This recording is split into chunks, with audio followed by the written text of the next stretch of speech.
Students, मैं नीरज कुमार शुक्ला, प्रवक्ता गणित, पंडित दीनदयाल इंटर कॉलेज लखीमपुर खीरी।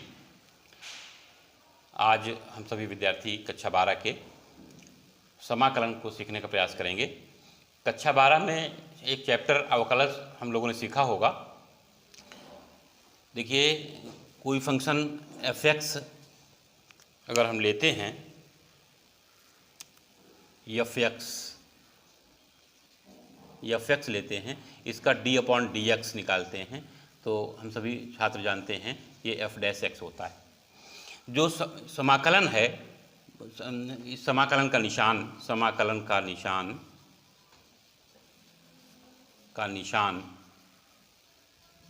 या चिन्ह विद्यार्थियों ये होता है। जैसे ddx इसको पढ़ते हैं, हमने कक्षा 11 में सीखा था, d/dx लिखा होता है, इसको ddx लिखते हैं, और ddx का मतलब इस फंक्शन का अवकलन। ऐसे ही समाकलन का निशान होता है ये, या चिन्ह इस प्रकार का होता है। तो देखिए, इसमें ये कॉन्सेप्ट होता है कि f(x) का जो ddx है, f'(x) है, तो f'(x) का जो समाकलन होगा, और यहाँ पर जो dx लिखा होता है, यह बताता है कि x के सापेक्ष इस फंक्शन का समाकलन, वो आपका क्या होगा, वो f(x) होगा। प्रिय विद्यार्थियों, ये f'(x) का जो समाकलन होगा वो f(x) होगा। ये बात ध्यान रखें, ये इस प्रकार से हो गया। जरा एक बात और ध्यान दें, अगर हम फिर d/dx लिखें और f(x) + c का अवकलन करें, तो ये आपका f'(x) ही होगा। अब देखिए, ये चूंकि कांस्टेंट टर्म का अवकलन जो है वो शून्य होता है, इसलिए जो c है इसका अवकलन शून्य हुआ। जो आपने डेफिनेशन सीखी किसी भी फंक्शन का समाकलन, तो किसी भी फंक्शन का समाकलन मतलब f'(x) का जो समाकलन है, यहाँ पर f(x) + c आ गया। ये c यह बताता है कि किसी भी फंक्शन में कांस्टेंट टर्म आप लगा दें तो यह उस समाकलन का व्यापक समाकलन हो जाएगा, और इस c का मान किसी विशेष प्रतिबंध के अनुसार निकाल लिया अगर जाता है, तो यह उस समाकलन का विशेष हल हो जाता है। प्रिय विद्यार्थियों, इतना जानने के बाद और सिंपल डेफिनेशन, किसी भी फंक्शन का यदि अवकलन आप जानते हैं तो उतने फलनों का समाकलन निकालना भी हम लोगों के लिए आसान हो गया। कैसे? देखिए, सर्वप्रथम हम ट्रिग्नोमेट्रिकल फंक्शंस की बात करें।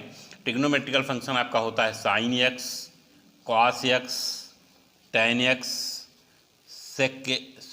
tan x के बाद cot x, sec x और cosec x। देखिए, ये बात क्लियर हो गई कि जो समाकलन की बात हम करते हैं उसमें ddx जिन फंक्शंस का निकाल लेंगे, उन फंक्शंस का समाकलन हम तुरंत निकाल लेंगे, उसमें हमारे लिए कोई कठिनाई नहीं है। जैसे sin x का ddx cos x होगा, cos x का -sin x होगा, tan x का sec² x होगा, cot x का -cosec² x होगा, और sec x का sec x tan x होगा, cosec x का -cosec x और cot x होगा। ये कक्षा 11 का ज्ञान हमारे पास उपलब्ध है। अब देखिए, जो डेफिनेशन एक दो लाइन की मैंने आपको सिखाई, सीधे इम्प्लाइज दैट cos x का इंटीग्रल प्लस sin x होगा, इसका इंटीग्रल ये होगा, इसका इंटीग्रल ये होगा, इसका इंटीग्रल ये होगा, इसका इंटीग्रल ये होगा, इसका इंटीग्रल ये होगा, इसका इंटीग्रल ये होगा। कहने का तात्पर्य है कि जितने फलनों का अवकलन हमको मालूम है, उन फंक्शंस के समाकलन हमको पता लग जाएंगे। देखिए, -sin x का इंटीग्रल cos x होगा, sec² x का इंटीग्रल tan x होगा, -cosec² x का इंटीग्रल cot x होगा, और sec x tan x का इंटीग्रल sec x होगा, और -cosec x cot x का इंटीग्रल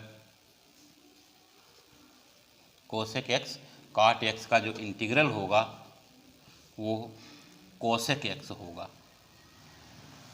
अब देखिए फंक्शन में ये काम कर सकते हैं, जैसे अब हमें साइन एक्स का अगर इंटीग्रल याद करना है तो इसको आप इस प्रकार समझ सकते हैं कि साइन एक्स डी एक्स का जो इंटीग्रल होगा वो माइनस कॉस एक्स होगा। इसी प्रकार से कोसेक स्क्वायर एक्स का जो इंटीग्रल होगा वो माइनस कॉट एक्स होगा, कोसेक एक्स कॉट एक्स का इंटीग्रल माइनस कोसेक एक्स होगा। जो परिभाषा आपने सीखी उसके आधार पर ये सीख सकते हैं, और प्रत्येक जगह कांस्टेंट सी आप लगा दें, क्योंकि फंक्शन का व्यापक हल आप याद कर लें। बड़े आराम से सूत्र के अनुसार इन फंक्शंस को आप निकाल सकते हैं। अब कुछ और फंक्शंस देखें। अब देखिए कुछ फंक्शंस हम आपको बताते हैं, ये भी आपने कक्षा 11 में सीखा होगा। Sine inverse X D D X, D upon D X, cos inverse X D upon D X, tan inverse X D upon D X, cot inverse X और D upon D X, sec inverse X और D upon D X, cosec inverse X. प्रिय विद्यार्थियों, इसका अवकलन आपको मालूम है, क्या होगा? 1/√1 minus X square minus 1/√1 minus X square, 1/1 plus X square minus 1/1 plus X square, 1/x square minus 1 minus 1/x square minus 1। प्रिय विद्यार्थियों देखिए, इसका अर्थ निकला इस प्रकार के जितने फंक्शंस हैं इसका समाकलन हम निकाल सकते हैं। कैसे? देखिए 1/√1 माइनस एक्स स्क्वायर अगर है तो इसका एक्स के सापेक्ष समाकलन साइन इनवर्स एक्स होगा। इसका जो इंटीग्रल है तो इस प्रकार से निकाल सकते हैं 1/√1 minus X square D X बराबर माइनस कॉस इनवर्स एक्स होगा। इसी प्रकार से देखिए 1/1 plus X square D X बराबर टैन इनवर्स एक्स होगा, और 1/1 plus X square D X का integral minus cot inverse X होगा। इसी प्रकार से देखिए 1/x स्क्वायर माइनस 1 का जो इंटीग्रल है वो होगा सेक इनवर्स एक्स, और 1/x स्क्वायर माइनस 1 का integral minus cosec inverse X होगा। ये ट्रिग्नोमेट्रिकल फंक्शंस जो आपने जो DDX आपने कक्षा 11 में सीखा था उसके आधार पर जो उनका अवकलन प्राप्त हुआ उनके समाकलन के फार्मूले आपको इस प्रकार से याद हो सकते हैं, कहीं कोई दिक्कत नहीं है। कुछ और देखिए फंक्शन की हम चर्चा करेंगे। लोगों ने कुछ फंक्शन सीखे, अब आगे कुछ अलजेब्रिक फंक्शन जो विशेष फंक्शन हैं उनको हम सीखेंगे। चलिए देखिए सर्वप्रथम डी अपॉन डी एक्स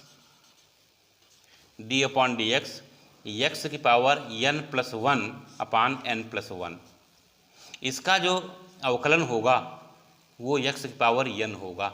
इसको आप अलग देख सकते हैं, x की पावर n+1/n+1 है, इसका ddx करिए, देखिए तो 1/n+1 D upon D x की पावर n+1 हुआ। तो इसका जब अवकलन करेंगे तो n+1 x घात n+1 -1 होगा, -1 कट गया और ये कट गया, क्या आ गया? x की पावर n आ गया। ये मैंने देखिए लिख दिया। अब इसमें इसका ये मतलब निकला कि जिस फंक्शन का हम अवकलन करके जो अवकलन प्राप्त करते हैं उसका समाकलन हम आराम से लिख सकते हैं। देखिए कैसे? x की पावर n dx का जो समाकलन होगा वो x की पावर n+1/n+1 होगा। कांस्टेंट लगा देंगे, व्यापक हल हो जाएगा। अब यहाँ पर ये बात ध्यान देनी है, यहाँ पर एक विशेष बात ध्यान देनी है कि n का मान -1 अगर हम रखें तो इसका मतलब ये 1/x होगा, और 1/x हम जानते हैं log x का समाकलन होता है। 1/x जो है वो log x का अवकलन होता है, इसलिए यहाँ पर -1 लेने पर स्थिति यह नहीं होगी। इसलिए सदैव ध्यान रखें n is not equal to -1। इस सूत्र का उपयोग तभी आप कर सकते हैं जब n का मान -1 हो। अब देखिए यहाँ पर देखिए d अपॉन डी एक्स अगर हम log x लें तो ये क्या आएगा? 1/x। इसका मतलब ये निकला कि ये जो 1/x dx है ये आपका log x होगा, यहाँ पर मार लगा देते हैं, ये बात ध्यान रखें। अगला e की power x d upon D x is equal to e की पावर x, तो इम्प्लाइज दैट e की पावर x का जो इंटीग्रल होगा वो e की पावर x ही होगा, प्लस c कांस्टेंट आप सब में लगा सकते हैं। a की power x upon log a base e, इसका अगर डी डी एक्स निकालें तो आपका a की पावर x आएगा। दिस इम्प्लाइज दैट a की पावर x का जो समाकलन होगा वो a की power x upon log a base e होगा, प्लस कांस्टेंट। अब हमने आपको सामान्य सूत्र बता दिए, अब कुछ अन्य जानकारी हम समाकलन के संबंध में आप छात्रों को देंगे। प्रिय विद्यार्थियों ध्यान दें, इतने समाकलनों के सूत्र ध्यान देने के बाद कुछ ऐसी स्थितियाँ आती हैं जैसे एक फलन आपका एक फलन चर एवं अचर फलन की का गुणनफल, अचर फलन का गुणा होने पर समाकलन गुणा होने पर समाकलन ज्ञात करना, समाकलन ज्ञात करना। जैसे कोई फलन कल्पना कीजिए कि f(x) आपका है और इसमें एक कांस्टेंट a से मल्टीप्लाई है, ऐसे फलन का हम समाकलन कैसे करें? तो ऐसे फलन का समाकलन करने में आपको कोई कठिनाई नहीं होगी, यह a कांस्टेंट होने के नाते इंटीग्रल से बाहर आ जाएगा। f(x) और dx जो समाकलन आपने सीखे हैं, अर्थात जो भी फंक्शन यहाँ पर होगा उसका समाकलन सीधे लिख दिया जाएगा। f(x) का जो भी फलन, जो आपने जो फंक्शन सीखे हैं, ट्रिग्नोमेट्रिकल फंक्शंस, अलजेब्रिक फंक्शंस और इन्वर्स फंक्शंस के समाकलन, अब जो भी फंक्शन होगा उसका समाकलन लिखा जाएगा। माने अचर जो कांस्टेंट ये होगा ये इंटीग्रल से पहले आ जाएगा और इस इंटीग्रल इसका जो समाकलन होगा वो समाकलन लिख दिया जाएगा। एक ये। दूसरा ये देखिए, अगर मान लिया कि दो फलन इस प्रकार से हों, दो फलनों का योग अथवा घटाना होने पर समाकलन ज्ञात करना, समाकलन ज्ञात करना। सब कल्पना कीजिए f(1x) एक फलन है और प्लस f(2x) दूसरा फलन है।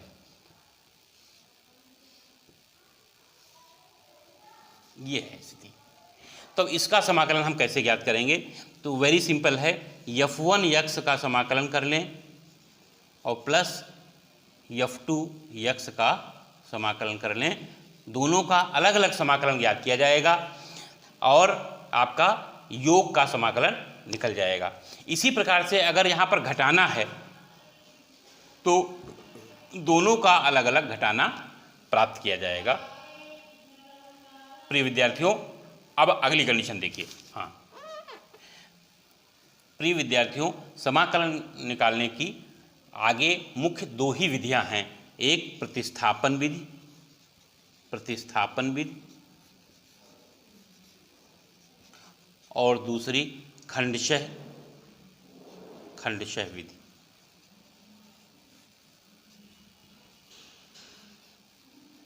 खंडशः विधि, इन दोनों विधियों का हम भी अध्ययन करेंगे। कल्पना कीजिए कि इस प्रकार का एक फंक्शन है f(ax + b)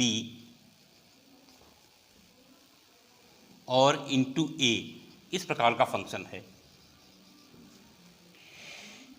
f(ax + b) और इंटू a dx। ध्यान दीजिए यहाँ पर यह कांस्टेंट टर्म लगता है कि हमने जो पीछे नियम बताया था उसमें इंटीग्रल से बाहर कर लें, लेकिन देखिए यहाँ पर ऐसी स्थिति नहीं बन रही है। कैसे? ये जो ax + b है, इस ax प्लस को हम b माने, तो ax + b का अवकलन अगर हम करें x के सापेक्ष तो देखिए इसका अवकलन a होगा और इसका अवकलन 0 होगा और ये dt/dx होगा और dx यहाँ लिख दें, अर्थात a dx बराबर dt। तो देखिए इसमें जो ये फंक्शन होता है उसका अवकलन ही दूसरा पार्ट हो जाता है। ये कांस्टेंट भी हो सकता है और कांस्टेंट नहीं भी हो सकता है। ये जो एग्जाम्पल मैंने लिया इसमें ये बाई चांस कांस्टेंट है, ऐसी चीज़ नहीं भी हो सकती है, ये वेरिएबल भी हो सकता है। और एक फंक्शन का अवकलन मानने पर, अवकलन को किसी को कोई अक्षर मान लेते हैं, कोई वेरिएबल मान लेते हैं, और जब अवकलन करेंगे तो उसके पूरे पूरे बराबर हो जाता है। और इस प्रकार से हम करते हैं एफ टी और ए डी एक्स को क्या लिखते हैं डी टी। और इस प्रकार से इस विधि का उपयोग करके फंक्शन को हम उस प्रकार तैयार कर लेते हैं जिस फंक्शन का अवकलन हम कर लेते हैं। क्यों? अब कुछ महत्वपूर्ण समाकलनों के बारे में हम आपको बताएंगे। जिन समाकलन जो देखिए जो फंक्शंस होते हैं तो उसको अगर उन फंक्शंस को हम जानते हैं जिससे वो जिसका अवकलन होके वो आए हैं तब तो आसानी हो जाती है। लेकिन कुछ फंक्शन ऐसे होते हैं जिसका अवकलन हम करके नहीं कर पाते हैं, तो उनका समाकलन करना सीखेंगे और ये विशेष समाकलन की श्रेणी में आ जाते हैं। जैसे 1/a² + x² dx है। अब देखिए इस प्रश्न को कैसे हल किया जाए, क्योंकि उस फंक्शन का पता लगाना है जिसका अवकलन ये है, तो हमारे पास ऐसा अवकलन नहीं है। तो इस ऐसे प्रश्नों को हल करने के लिए हम क्या करते हैं, इस फंक्शन को इस प्रकार से चेंज करते हैं जिसमें ऐसा फंक्शन आ जाए जिसका समाकलन हम कर लेते हों। और इसके लिए हम कुछ मान लेते हैं, जैसे x बराबर a tan थीटा पुट कर लिया। तो अब देखिए dx बराबर क्या होगा, a sec² theta d theta. अब पुट कर देंगे ऊपर, तो dx की जगह a sec² थीटा लिख देंगे, a sec² थीटा बटे a² + x²। x का मान डाल देंगे यहाँ पर, a² tan² थीटा और यहाँ d थीटा आ जाएगा। a sec² theta, a² common लेंगे, 1 + tan² theta d theta. sec² theta और 1 + tan² थीटा बराबर होते हैं और इसलिए कट जाएगा, a से ये इसका स्क्वायर कट जाएगा, 1/a आ गया, ये इंटीग्रल्स के बाहर आ जाएगा और यहाँ पर एक d थीटा आपका आ गया। ध्यान दीजिए, एक जो है किसका अवकलन होगा, थीटा का अवकलन होगा। इसका मतलब 1/a थीटा आ गया और प्लस कांस्टेंट लगा सकते हैं। अब देखिए जो फाइनल आंसर आपका आ गया इंटीग्रल, वो थीटा में आ गया, जबकि आंसर आपको x में चाहिए। तो ये जो x बराबर a tan थीटा है, a tan थीटा है, यहाँ से थीटा का मान निकालेंगे। कैसे, x/a बराबर tan थीटा, तो थीटा बराबर क्या हो गया, tan इनवर्स x थीटा का मान निकाल लिया। यही थीटा का मान यहाँ पुट कर देंगे, 1/a tan inverse x/a + c, अर्थात 1/a² + x² dx का मान का जो इंटीग्रल आएगा 1/a tan inverse x/a + c आएगा। मतलब ये ऐसा फंक्शन है जिसमें आपको वो फलन मालूम करना इतना आसान नहीं होगा कि सीधे उसका इंटीग्रल इसका इंटीग्रल आप लिख पाएँ। जैसे एग्जाम्पल्स हमने अभी आपको बताए थे अकॉर्डिंग टू डेफिनीशन। अब देखिए थोड़ा सा मामला बढ़ने लगा है, ऐसे फंक्शंस आने लगे। तो ऐसे फंक्शंस में हम इस विधि का उपयोग करेंगे जिस विधि का नाम है प्रतिस्थापन विधि। फंक्शंस में कुछ हम रख देते हैं और रखने के बाद उस फंक्शंस को इस प्रकार से हल करते हैं कि जब इसका सलूशन आएगा वो आएगा जिसका इंटीग्रल हम कर सकते हैं। तो इस प्रकार से कर सकते हैं। देखिए इसी प्रश्न को हल करने का एक दूसरा तरीका भी हम बताएंगे। कोई ज़रूरी नहीं है x बराबर a tan theta he put किया जाए, x बराबर 80 हम पुट कर लें, x बराबर 80 हम पुट कर लें। प्रश्न वही है, देखिए x बराबर जब 80 पुट करेंगे तो dx बराबर क्या होगा, a हो जाएगा, t का अवकलन 1 हो जाएगा और x का हो जाएगा dx/dt, तो यह आपका dt हो जाएगा, dx बराबर a dt। अब क्या स्थिति बनेगी, अब यहाँ पर पुट कर दें a dt और a² + x² का हो जाएगा a² t² और a dt, a कॉमन ले लेंगे, a² तो 1 + t² आ जाएगा और इस a से a कैंसिल होगा, 1/a देखिए बाहर हो गया और 1/1 + t² हो गया। ये इन्वर्स फंक्शन को आप देखें तो 1/1 + x² dx जब आप देखेंगे 1/1 + x² dx को क्या लिखते हैं, tan इनवर्स x, यहाँ पर 1/1 plus T square D T है, तो इसको क्या लिखेंगे 1/a tan इनवर्स t लिखेंगे और प्लस कांस्टेंट जोड़ेंगे और t का मान यहाँ से क्या होगा x/a, 1/a tan inverse x/a plus c। तो कहने का तात्पर्य यह है कि जो प्रतिस्थापन है वो इस प्रकार का हो जिससे फंक्शन जब ट्रांसफ़र हो तो ऐसा एक फंक्शन तैयार हो जाए जिसका समाकलन हम कर सकें।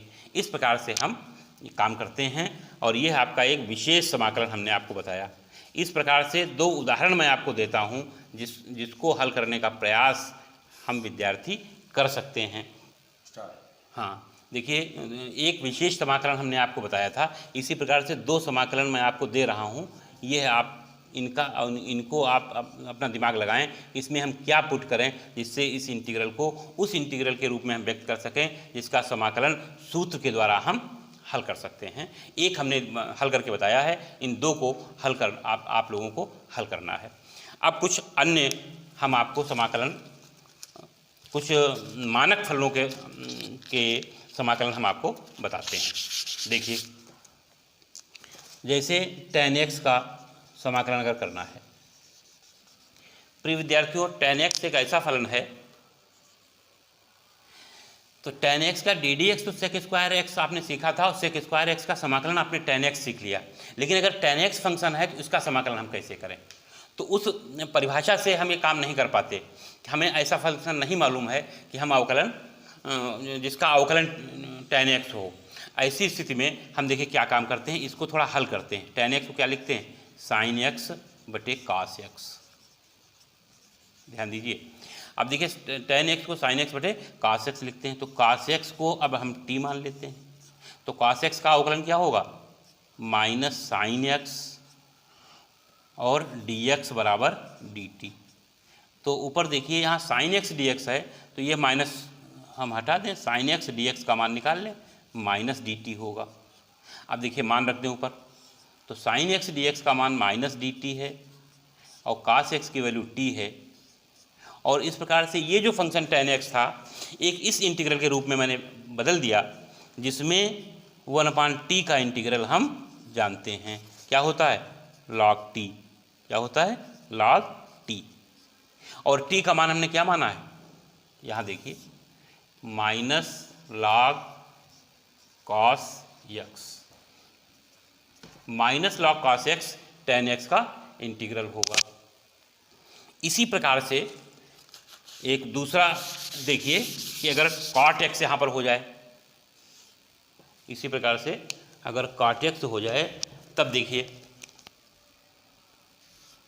cot x dx क्या करेंगे। एक उदाहरण मैंने सिखाया, इसको आप लिख दें cos x बटे sin x dx और sin x को क्या मान लें t मान लें। तो sin x का अवकलन क्या होता है cos x dx बराबर क्या होगा dt। पूरा cos x dx क्या मान मिल गया dt और sin x को क्या माना है t।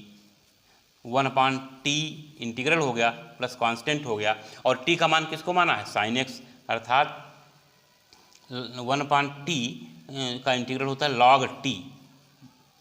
log t जो लिखेंगे तो t का मान होता है sin x और प्लस c। इस प्रकार से देखिए tan x है cot x है, यह आपका इंटीग्रल इस प्रकार से निकाला जा सकता है। दो अभी आपको और नोट करने हैं कर रहे हैं। देखिए पिछली कक्षा से मैंने आपको जोड़कर बताया, कक्षा 11 के अवकलन से अगर आप जुड़ते चले जाएंगे तो समाकलन के जिस प्रकार से सूत्रों का अभ्यास करना और कुछ विशिष्ट समाकलनों के बाद एक्सरसाइज के प्रश्न तो आपके अपने आप लग ही जाएंगे। कुछ दो फलन ऐसे आपको हम और बताने वाले हैं जिनको समझ लेने के बाद आपकी अपनी एक्सरसाइज के प्रश्न बड़े आसानी से हल हो जाएंगे और मैं उम्मीद करता हूँ आप लोग अच्छी प्रकार से उनको कर लेंगे। देखिए एक इंटीग्रल और आपका है, ये sec x अगर है, इसका इंटीग्रल कैसे प्राप्त किया जाए। देखिए ध्यान से, तो इसमें अब हमने बताया था कि समाकलन को उसी प्रकार से बदलना होता है कि जो इंटीग्रल आ जाए, जो ऐसा सलूशन बन जाए जिसका समाकलन हम कर सकते हैं। अब यहाँ पर कोई स्थिति ऐसी नहीं है, देखिए sec x को 1/cos x लिखें तो उससे भी काम नहीं चलता। तो ऐसी स्थिति में क्या काम करते हैं, sec x लिखा है और sec x plus tan x से हम अंश में गुणा कर दें और sec x plus tan x से हर में गुणा कर दें। इसका फ़ायदा क्या मिलने वाला है, देखिए sec x plus tan x, अब ये इस प्रकार का फंक्शन बन गया कि अब अगर हम sec x और प्लस tan x को t मान लें तो sec x का जो अवकलन होता है वो sec x into tan x होता है और प्लस tan x का जो अवकलन होता है वो sec स्क्वायर x होता है और यह आपका dx बराबर dt बन गया। अब आप देखिए sec स्क्वायर x और sec x tan x, बीच में प्लस का निशान, पूरा जो अंश है यह आपका हर को t मानने से मिल गया। माने एक ये कंडीशन आपकी बन गई f डैश x बटे एफ एक्स, जो हमने आपको सूत्र पीछे सिखाया है, अर्थात log हर, इस सूत्र का उपयोग यहाँ हम कर सकते हैं। अर्थात देखिए ये आपका हो गया dt अपॉन t और ये आपका हो जाएगा log t और t का मान जब आप रखेंगे कितना, sec x और प्लस tan x मॉड में और प्लस कांस्टेंट लगा देंगे। ये है एक इंटीग्रल sec x, ये भी आपको ध्यान में रखना चाहिए। जितने समाकलन हमने आपको बताए हैं हल करके, यह एक प्रकार से सूत्र के रूप में हम उपयोग करते हैं और उनका सलूशन मैंने निकाल के बताया है। एक अंतिम इंटीग्रल आपका बचा है, इसको भी सीख लीजिए और उसके बाद आप प्रश्नों को हल कर सकते हैं।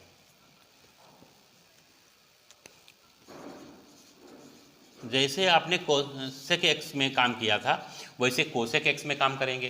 कैसे, अब देखिए इसमें cosec x में cosec x और माइनस cot x से अंश और हर में हम भाग करेंगे। cosec x minus cot x dx। अब देखिए नीचे आपका ये cosec x लिखा था, इसमें cosec x minus cot x का को ऊपर नीचे हम गुणा कर लेंगे। अब cosec x minus cot x को t मानेंगे, cosec x minus cot x को t मानेंगे।